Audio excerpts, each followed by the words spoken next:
Hello সবাই, আজকে আমি আপনাদের সঙ্গে শেয়ার করব আমের শরবত, কাঁচা আমের শরবত। এখানে আমি দুটি আম নিয়েছি, খোসা ছাড়িয়ে নিয়েছি, টুকরো করে কেটে নিলাম। প্রেসার কুকারে একটি সিটি দিয়ে সিদ্ধ করে নিয়েছি। ঠান্ডা হয়ে যাওয়ার পর পাত্রে ঢেলে নিয়েছি। এবার আমি মিক্সার গ্রাইন্ডারে বরফ দিয়ে দিলাম সিদ্ধ করা আম। এটি হলো মিছরি পাউডার, 3 চামচ মতো দিয়েছি। আর দিয়ে দিচ্ছি চাট মশলা বা জলজিরা, যে কোনো একটু দিতে পারেন।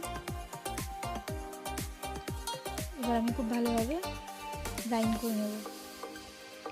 হয়ে গেছে, একটি পাত্রে আমি ঢেলে নিচ্ছি। 1 গ্লাস মতো জল আমি দিয়ে দেব।